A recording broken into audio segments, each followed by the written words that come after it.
So first of all, I just want to start by saying that this was a beautiful and well-crafted story. So great job on that. Thanks. I know that this story was inspired by a personal experience. Why did you feel like you needed to tell this story? And was it difficult as the writer and director? Yeah, it's interesting. I think coming out of, my husband and I survived this car crash, and coming out of that experience, we have two little kids. And I felt really, at the end of the day, after we'd like recovered, felt so grateful for the fact that we had survived. And so appreciative of our messy, delicate little lives. Being a mom to two young kids, you can often lose perspective. Being in a long-term relationship, you can often lose perspective. Right.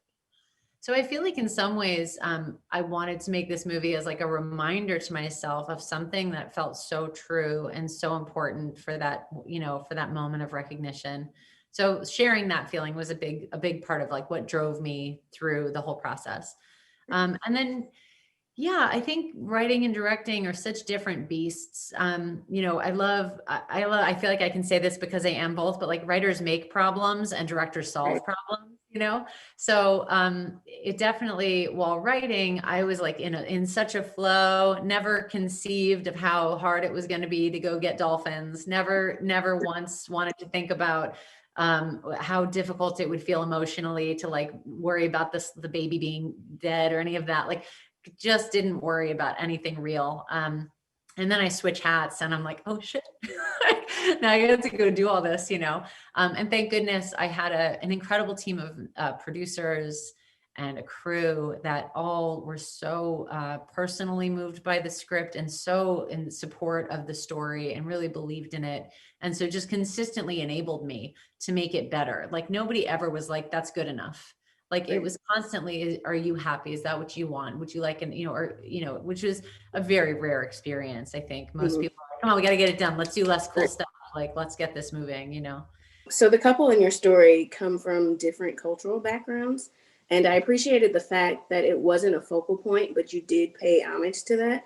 Was that a conscious decision on your part? Yeah, it was really important to me. Look, I live on the east side of LA, and we live in a very, inter-ethnic, interracial community. And I really felt like it, first of all, I think Diego is incredible. So like there was something about just Diego feeling like the right person for this role.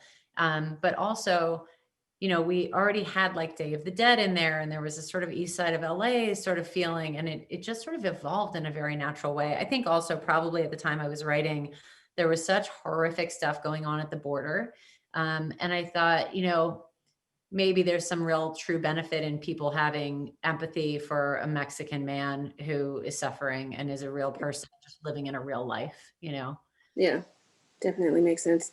So speaking of your two leads, Diego Luna and Sienna Miller were amazing in this. They both gave really strong, moving performances. How did you get them on board, and what was it like to direct them both?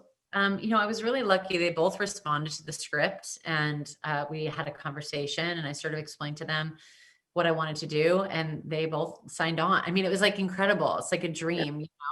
And then what it was like to work with them. I keep saying this today, but like, I'm quite intimidated by people who are like incredibly talented, fiercely intelligent, and just gorgeous. And so, like, Right. the trifecta of those things was quite intimidating to step into an arena with them. Yeah. And it's really like an occupational hazard. I'm going to have to work on that, like in therapy, I'm gonna have to like not be intimidated by people like them. Um, they were so thoughtful and so present and so committed and vulnerable to the material and to the characters.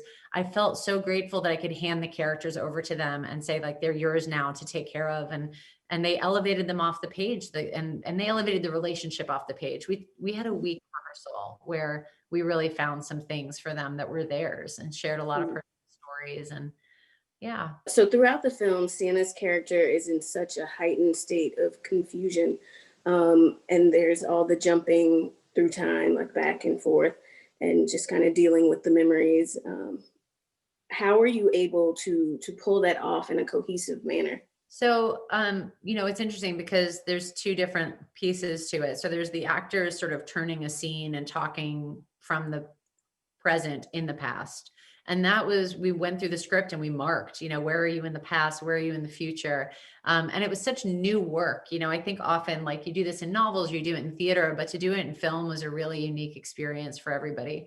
So that just took a lot of conversation. And then in terms of, you know, finding the transitions from place to place, everything was in the script. And so then it became, I mean, just a million pre-production conversations with every key crew member. Was like, how are we going to get her from the hospital out to the alley? And I was like, well, we could just build. We'll do a really small build. It'll be like 10 feet long. We'll paint it to match the hospital. We'll track her out, but we only need 10 feet, you know, and then it'll be like all in camera. And everybody's like, you're out of your head. We have no money. We have no time. We have no permit to do that on La Cienega Boulevard in the middle of the city.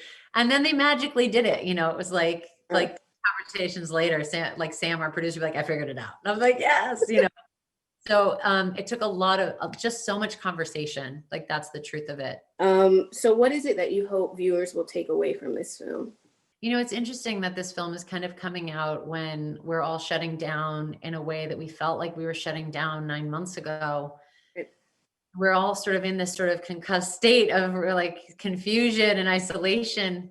So I really hope that this film brings people a sense of catharsis and a little bit of a feeling of the resilience of the human spirit. And I really hope that people feel more connected to each other at the end of the film than they did at the beginning. You know, maybe we're like in quarantine with our nuclear family and all like a little sick of each other.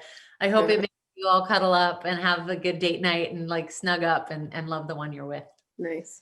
So I just have one final question for you.